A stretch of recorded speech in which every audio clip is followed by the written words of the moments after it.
Good morning, everyone. My name is Sandy Shilen. I'm the Strategic Director of the Wairau Commission and the facilitator of GROOTS International. And it's a pleasure to have been asked recently to be the moderator of this panel. Our network of grassroots women's organizations in more than 40 countries have been working at the front line on disaster and climate risks for more than 20 years now, beginning with well-known hurricanes and well-known earthquakes that were really learning tools for the world on how to work at the community level and in poor areas to promote rapid relief and recovery. And as most of you know here, those communities are continuing to experience severe climate threats. So we are really, you're attending the panel entitled Climate Justice in Practice to make sure you know you're in the right place. And my first announcement is to let you know there's translation for this session. And I would ask someone to speak into the mic in Spanish and someone to speak into the mic in French to let people know that they should put their headsets on and they can find the channel and in turn will be able to speak from the floor and be translated in English and the other language. So could someone just translate in Spanish? This is the English channel, if anyone wishes to test the English channel. We have interpretation into 3 languages, and this is the English channel. Okay. All right. That's how. Okay, so the focus of today's session and the description of today's session is to actually be very focused on what we mean by an inclusive, progressive, and dynamic approach to ensuring that climate threats and climate change are at the center of the next phase of development. Climate justice acknowledges that the poor and marginalized are disproportionately burdened by the impacts of climate change. It is also about changing policies that cause climate change and contribute to continued inequalities. Viewed through this lens, climate change threatens the entire post-2015 agenda. At this roundtable, we will discuss how to ensure that climate change does not reverse development gains of households or communities or hinder their efforts to escape poverty. In that context, the session will focus on building resilience and disaster risk reduction in high-risk communities living in poor conditions through human and institutional capacity building, access and rights to information, organizing and networking, decision-making processes, and productive resources and technology is linked to the post-2015 agenda. So we have the honor to have people on our panel who have actually fought to ensure there is a standalone goal on climate change, which is obviously under negotiation, and they will be able to share with us why this has been so important and also some of the threats to having high aspirations realized at this present time. Before I turn to the speakers, I wanted to let you know that all participants in this dialogue are being encouraged to submit relevant recommendations for strengthening the objectives of this goal and this session to the experts subcommittee, which is overseen by Richard Jordan. And if you have recommendations you've already prepared, you can bring them to the front when the session concludes, and the people organizing the expert committee will take them. So you are as much a part of our dialogue as the panelists, and we will leave much room for interaction from the floor. So with that said, Our first speaker today is going to be Uwem Robert Otuo, the president of the African Youth Movement. And I'm going to give Uwem a little chance to just give 2 lines about himself. And then, Uwem, I'm hoping you will help us understand from your perspective what you feel will be most effective in galvanizing the political will to deliver the means of implementation on climate justice in an equitable way for both the COP and the climate change. And secondly, your idea about how development strategies can include plans that focus on the needs of the poorest and most vulnerable countries and people first. And you'll have about 7 minutes to cover those small questions.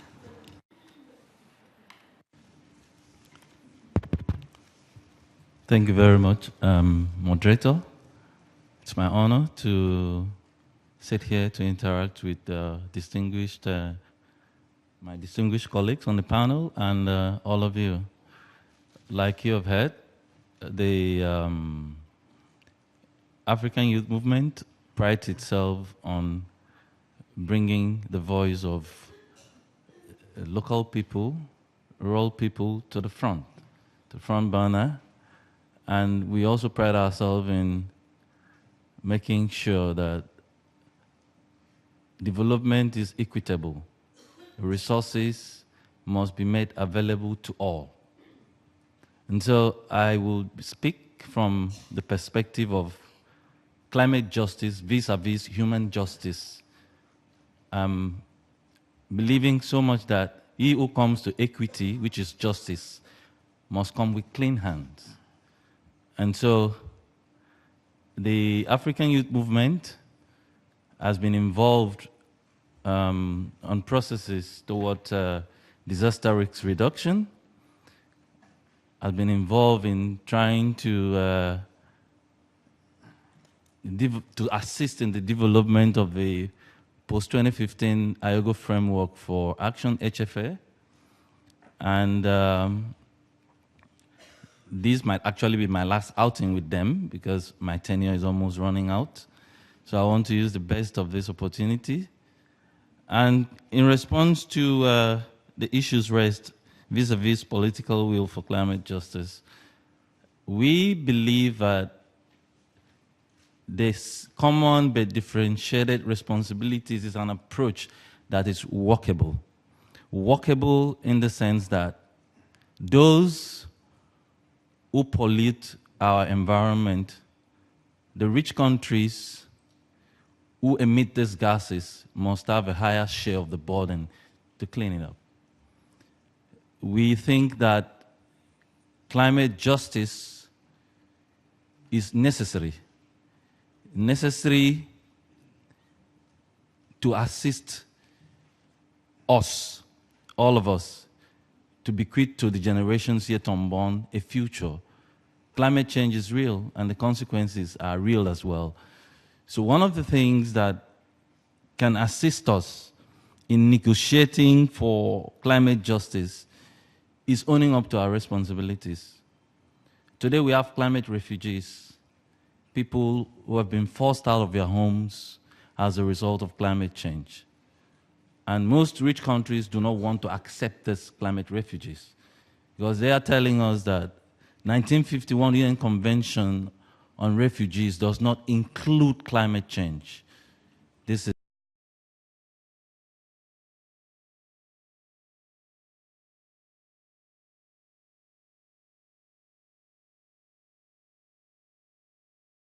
developing countries do not have the technology. You cannot talk about climate change and justice against our stomach infrastructure. People want to survive, and you're telling them green technology. And the woman has to fall the firewood. They have to do certain things to survive. Survival is first. And so I think we have to be realistic and link the climate justice to human justice. Fight it alongside poverty. Poverty exacerbates climate change. And so our idea and our thinking is that it's going to be a collective approach. All hands must be on deck. The rich countries must support the developing countries with the green technology, access to this technology, with financing, with capacity building, with tools for education that can assist developing countries to come up and handle the dangers and the effects of climate change. Also, how can the development plans be realistic to include developing countries, to include those at most at risk from the impact of climate change? It can.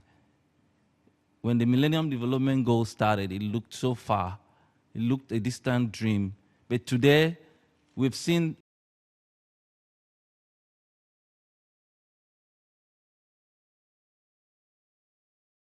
and so if we put the same zeal and the same energy and bring all stakeholders on board like we are doing now, hear from developing countries, hear the views of women, those most vulnerable, those most at risk, we believe that all peoples can have a say if they are involved in these processes. I don't know, moderator, I think so in essence, in summary, what I would say is that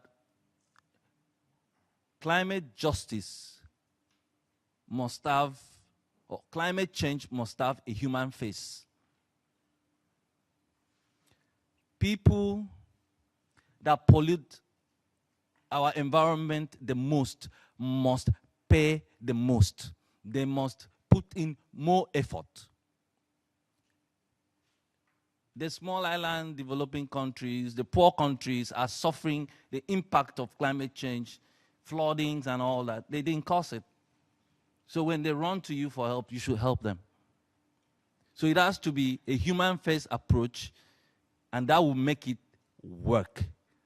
So maybe I'll come back on, but I think that it is good we discuss on these issues and find a framework that supports both the rich and the poor countries, that accommodates their concerns, their needs, that deals with poverty,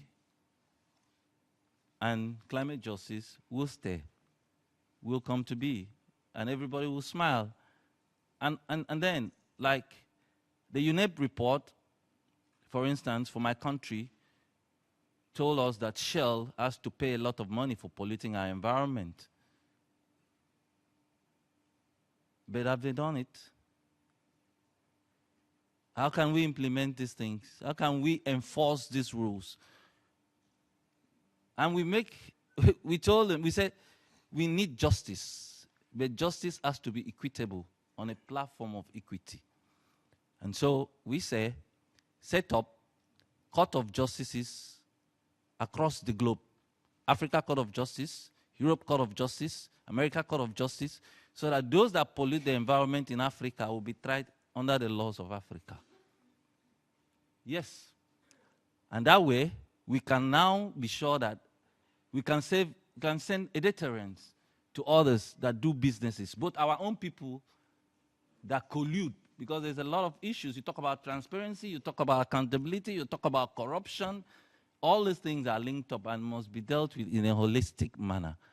So finally, I think that climate justice is real and must be seen from human justice. Thank you.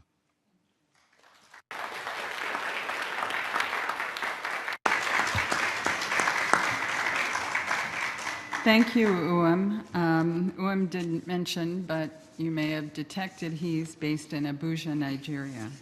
Our next speaker that I'm happy to welcome is Simon Littlewood from the Asia Now Consulting Group. Simon, like Uwem, will say a little bit about who he is and what his organization does. And I was wondering if a good question for you, Simon, might be how can the SDGs build the foundations for climate justice at the global, national, subnational, and local levels? And if you'd like to comment on either of the two questions asked to Uam, you're welcome to, please. And you'll also have 7 minutes.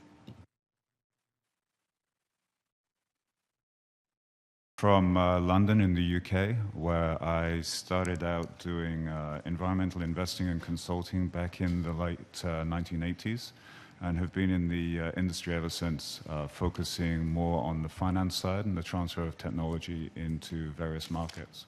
So originally I was working in banking and law and accounting in the UK, doing funding of environmental technologies for the European markets. Then I extended that into North America and various other markets in the developed world. And then in the mid-90s moved into Africa and started doing projects within Southern Africa. And since 2000, I've focused almost exclusively on the Asian market, doing China and Southeast Asia. So right now, and for the last 10 years, I've been based in China. We have an organization which spans many cities in China, where we invest in businesses and invest in projects which are primarily focused on the environmental sector and the food production sector. So my background is probably slightly different from most of the other panel members in that I've always been in the private sector, and the focus on what I've been doing is looking at how we can get individual projects done, so working at a project level rather than at a global or national level. So the main thrust of what we're doing at present is to address the issues that particularly China is causing from its rapid development. The consumption of resources in China is causing major issues not only within China, but worldwide. So I live in Beijing, where we have very few blue sky days. We're covered in smog and pollution for a large part of the year, which is not only causing health problems, but also all sorts of development issues, as people with talent and money are leaving and heading to places where there's less pollution. So I face the climate change issues on a daily basis. We also do a lot of projects in rural China, where we see the impact of climate change firsthand. I was in a tea plantation a couple of weeks ago in central China. They have had 3 years now where they've had what they call abnormal weather, the result of which is they've wiped out the tea harvests in the region. There has been no income for any of the farmers now for 3 years. They've all gone bankrupt. They're all moving into the cities. Climate change has already begun. It's already happening. We see it on a daily basis in all the projects we work with. What we're trying to do at our level is bring in the technology that can be used to help these farmers and to help the people in the small businesses as a way of relieving their poverty, keeping them producing food, producing the teas, the coffees, all the things that people need, and finding more sustainable ways of producing things, trying to reduce pollution, bring in clean technology that can be used instead of relying on coal-fired power stations. So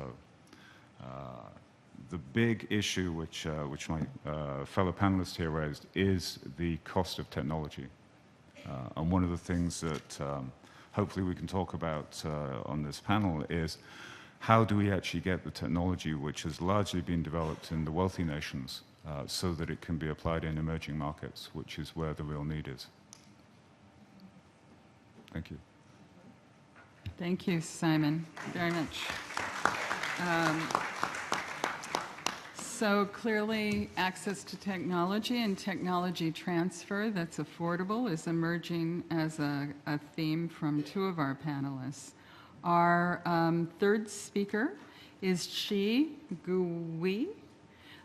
He's the Deputy Secretary General of China's NGO Network for International Exchanges. And I would like to hear from you, Shi, on how can the SDGs build the foundations for climate justice at the global, national, subnational, and local levels from your perspective?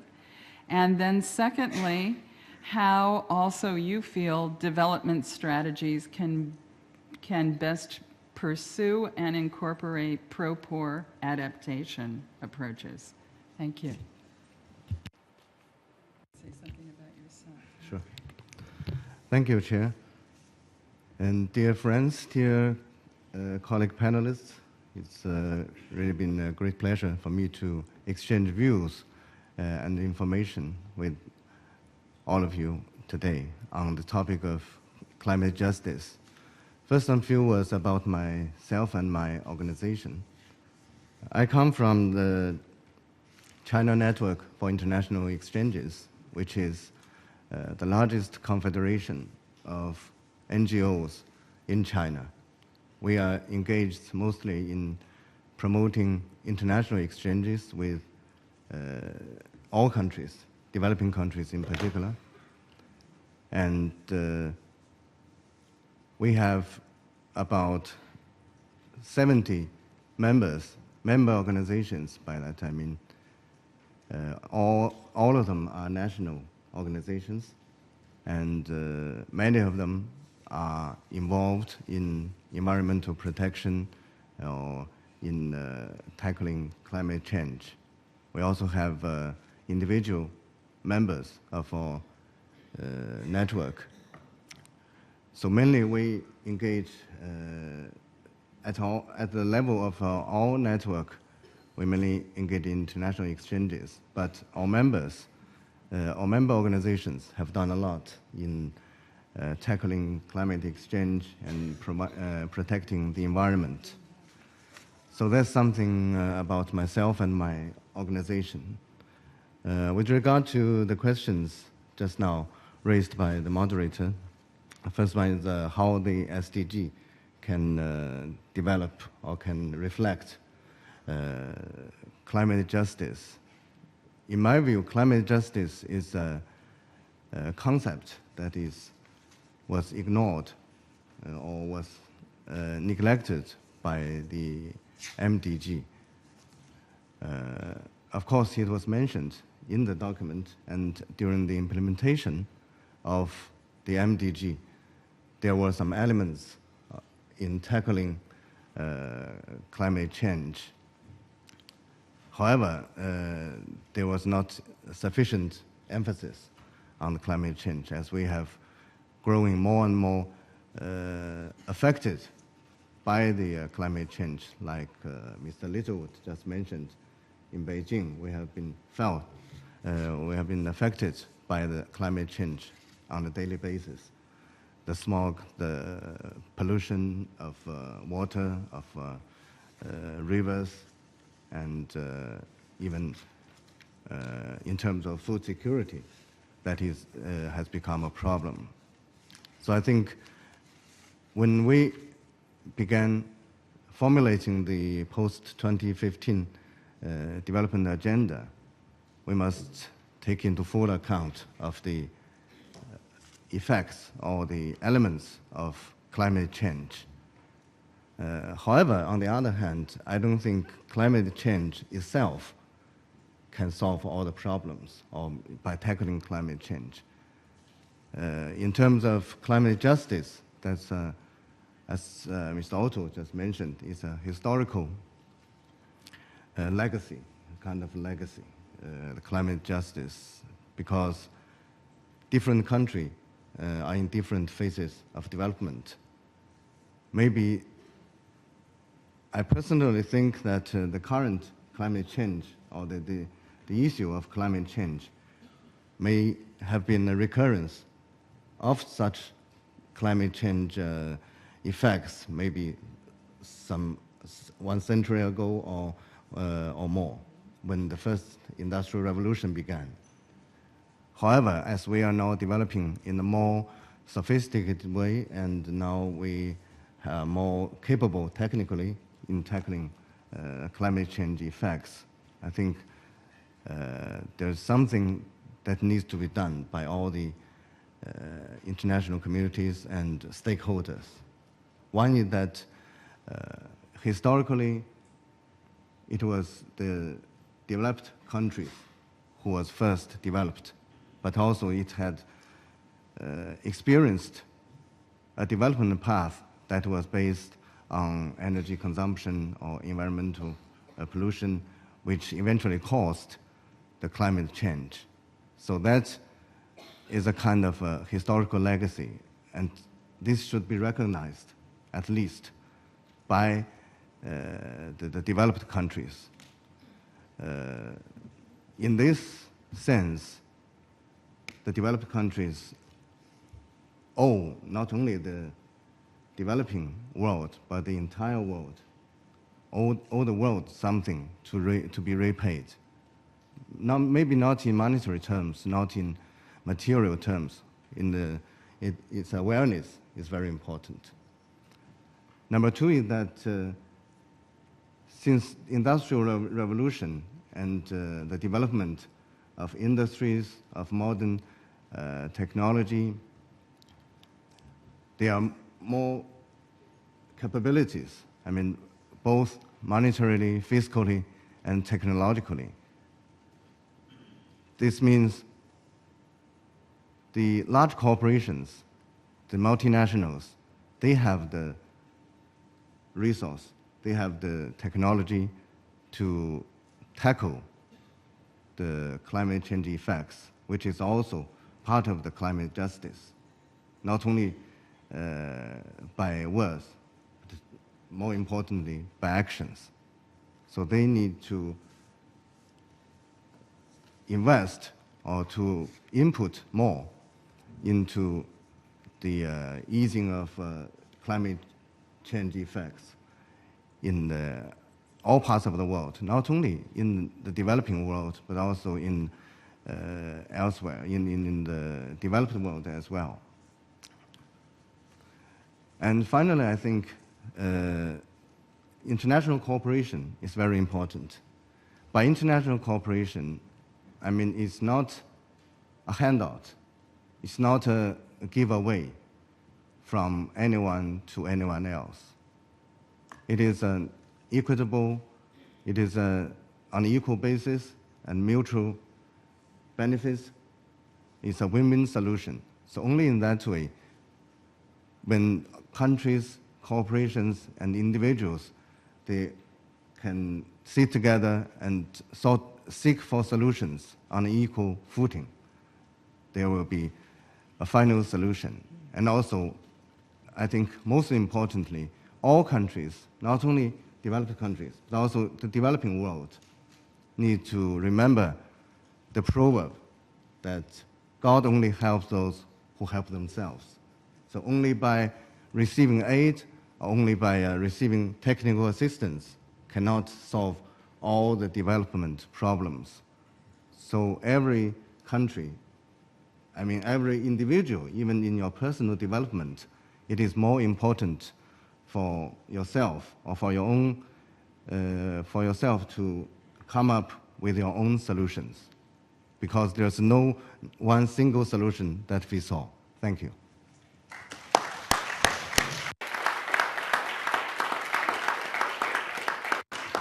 Thank you very much, Xi.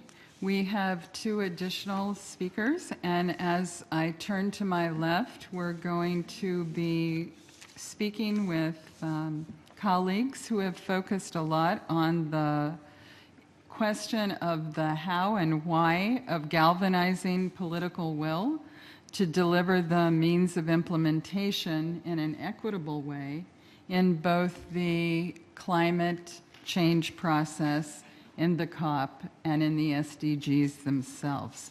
So it's a pleasure to welcome Dan Thomas to my far left, who is representing the Secretary General's Climate Change Support Team. Dan's going to tell us a little bit about the Climate Summit and how the climate change rollout is taking place from his office's perspective, and offer us some ways we can participate. Dan? Thank you. Thank you very much. It's, I thought you'd all be looking a bit tired on the last day of your conference, but you all look so fresh and and excited to be here. So thank you for this opportunity. I work for the Secretary General's Climate Change Support Team. While I'm here talking to you, my colleagues are busy upstairs organizing the Climate Summit, which is coming up on the 23rd of September here in the United Nations. This is the Secretary General's Climate Summit. And as you know, he's called leaders to come to the United Nations a full year ahead of the Paris meeting at the end of 2015 to really try and raise the level of ambition around climate change, to catalyze ambitious action on the ground, to reduce emissions and strengthen resilience. And the other objective of this summit is to mobilize political will for an ambitious global agreement by 2015 that will limit the world to a less than 2 degrees Celsius rise in global temperature. And as we enter that last month of organizing the Climate Summit, which I hope some of you will be able to attend and be able to follow from your parts of the world, as we enter that period, we're very pleased with the participation and the interest from civil society in helping us to mobilize support from around the world in the drum roll to the Climate Summit. We've made a very big effort to engage civil society in this summit, even though it's really a summit for heads of state and government, and we're expecting more than 100 heads of state and government to come to New York to take part. But it's also an opportunity for business leaders and civil society leaders to help inform the negotiations leading all the way through to Paris, and to really ramp up the ambition level around what can be achieved in Paris with a global, meaningful agreement. I'm also pleased to say that we've, through the NGLS, the UN Non-governmental Liaison Service, we've made a real effort to reach out to civil society. We've had a record number of applications from civil society organizations to come to the Climate Summit. More than 544 applications. And the opening ceremony of the Climate Summit will feature a speaker selected through this very open and inclusive process, a speaker to represent civil society globally, and with a visual representation as well to tell the story of the activism and the demand for leaders to take action on climate change and for climate justice. And that will be part of the opening ceremony in front of all the heads of state and governments that come. There's a very large drum roll, we're calling it, leading up to the summit. It starts really with your conference here. And so my appeal to you, one of my appeals to you, is to go back to your organizations and audiences, your communities, and really ask them to engage in upping the ante and really sort of lighting a fire under leaders to make sure that they come to this climate summit with real ambition and real action, so that this becomes a very sort of meaningful, pivotal moment around climate change, which will then hopefully put the world and the world's leadership on a path to a global agreement in Paris at the end of 2015. Now, looking ahead to 2015 and to that process, I briefly wanted to show you a few slides about a tool that is being developed to really engage civil society and voices from around the world. My colleague to my right, Uam, he talked about the fact that climate change and climate justice must really start with the human face. It also needs to start with the human voice and a human, human opinion. And so, looking ahead to this road to Paris, where global leaders have agreed to come together to sign a meaningful agreement on climate action, we've been working with our colleagues at the Millennium Campaign to find a way to really engage citizens on climate change and to help leaders understand, what it is that citizens care about and would like to see happen in that process. So in partnership, we've developed a tool that will hopefully help us to do that. This tool builds on the My World survey, which many of you will know about and have been engaged in. The Millennium Campaign was started in 2002, as you know, to better engage citizens in the MDG process, start this global conversation around the Millennium Development Goals, and of course inform the future sustainable development goal process. Now, out of that process, the My World survey was launched in 2012, a global survey, led by the United Nations to try and gauge people's opinions. It asked individuals which 16 possible issues they think would make the most difference to people's lives. And the aim was to capture people's voices and opinions, priorities, so that leaders can be informed as they begin this process of defining the new strategic development goals. There's been about 4 million people who have done that. The goal is to capture another 6 million leading up to September 2015. And if we look at some of the results, and you've probably seen these results, you can see that action taken on climate change comes last, 16 out of 16. And as we started planning the Secretary General's Climate Summit, we thought, well, how can this be? This is an issue, a cross-cutting issue, which affects so many people's lives, so many people at the grassroots level, and has such a potential to really undermine and undercut all the development goals and gains that we've seen over the last decades. So, without criticizing the methodology, we've realized that there are a number of fairly obvious reasons why taking action on climate change would come last. And basically, if you look at people's top priorities through a climate change lens, you get a very different perspective. And that is that you can see that these issues on the right were identified by a report earlier this year highlighting the impacts of climate change on development efforts from the Overseas Development Institute. And you can see that climate change can exacerbate the existing development challenges, exposing vulnerability of poor communities, pushing those living on the margins closer to the edge. And as you can see, these 8 development challenges impacted by climate change are the same issues that people voted for through the My World survey. So in other words, the things that people care about most are the things most easily undermined by the effects of climate change. And a deeper look into this global conversation, hosted by the World We Want platform, also shows the further importance of climate change to civil society through its linkages to other issues. And so the numbers you can see there represent the amount of times climate change related terms were found in these reports in the context of the issues presented in the surrounding bubbles. And the bars that go between them represent the strength of the relationship between these issues. And so what you can see here is basically that climate change's strongest linkage is to development, and other issues include sustainability, food, water, and security.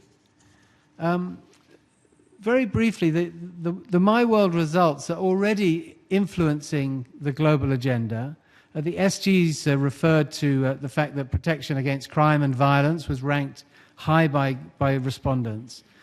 Citizens' voices are basically being fed into this political process, including through briefs prepared by the United Nations Development Group, to the Open Working Group on Sustainable Development Goals, infographics submitted to the President of the General Assembly's thematic debates, and the high-level panel for post-2015. They've also just been submitted through the upcoming, through the SIDS conference, which is happening at the moment. And then in more in fun and creative ways, using the survey information to use for advocacy. This is an example of NGOs delivering to negotiators individual postcards portraying the changes that people are calling for in their specific country, encouraging them to be a hero and to deliver an ambitious post-2015 agenda. So what we've done is, with our friends at the Millennium Campaign, we've designed a new survey called My Green World. And the idea here is to really allow people at all levels of society the ability to indicate their level of concern about the effects of climate change and choose which measures they support their governments in taking action and tackling climate change. It's going to be hosted as a website in different languages. This is essentially a tool for ordinary people around the world, with your support through your networks, to engage in the United Nations process and to really have a voice and say, you know, individually around the world, to really sort of explain what it is about climate change that they want their leaders to understand, and what are the actions that they wish to happen. This, of course, will give leaders and anyone that wants to use the tool a means to filter and understand, you know, where these opinions are coming from, which parts of the world, which parts of the population, you know, which genders. So we're basically asking you to support us in pushing this new survey, this new tool, out to the world through your communities, so that we can encourage everybody to give us their opinions, so we can understand what it is they want. Please share this with your communities. It'll be launched at the Climate Summit at the end of this month, the 23rd of September. Please help us share this with your communities. Help us learn more about what people, individual, ordinary citizens, want from their leaders. And finally, I'd like to say thank you for all of you for taking part, for engaging in the Secretary General's Climate Summit. The drum roll is just beginning. It's beginning here, you know, in New York at this conference. We really encourage you to join this drum roll. There's a huge sort of movement, a growing wave of support for leaders to take action on climate change. There's various campaigns, there's activism, there's even what's being billed as one of the largest popular movements around climate change, a big march which will happen in New York 2 days before the Climate Summit. Please bring your audiences to this, help leaders understand why this is so important, and help us make the 23rd of September, the UN Secretary General's Climate Summit, a pivotal moment on the road to Paris, so that we can put the world on a safer pathway, and we can make sure that the gains, the development gains that we've made over the last decades will not be undermined by climate change. Thank you.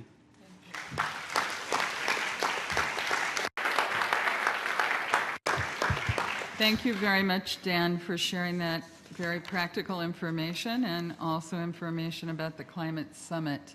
Our final speaker, it's my pleasure to introduce Dr. Caleb Otto, the permanent representative of Palau to the United Nations. And we've asked Dr. Otto, as one of the leading forces in promoting climate justice and climate safe development, to really share with us both his impressions of the panel, but also key things you want to make sure our audience is taking into account. Dr. Otto, please.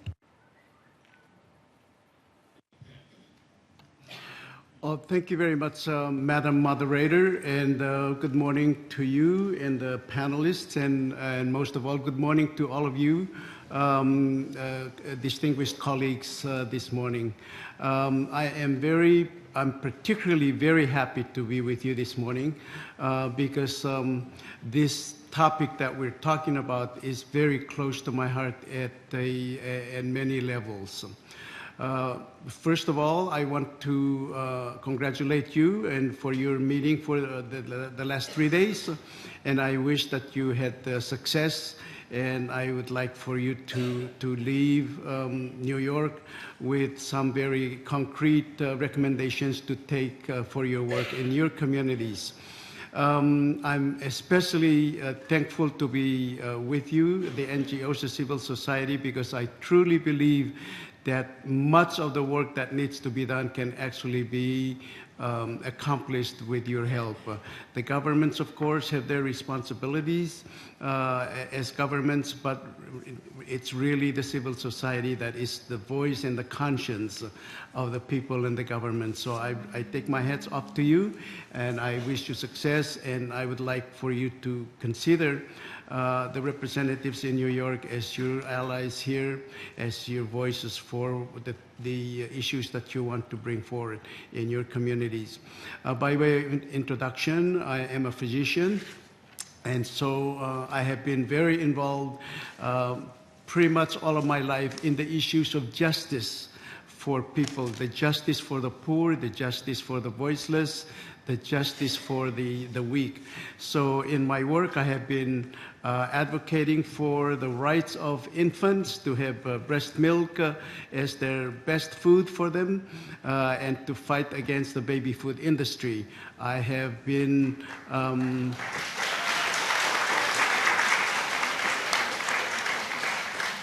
I've been fighting for young people as they being exploited by the tobacco industry for their health, and I've been fighting, advocating for their rights to be healthy and to be protected and not exploited by the big industries. I've been advocating for the rights and well-being of the persons with disabilities and for women. So the issue of justice is very close to my heart, and right now the issue of justice with regards to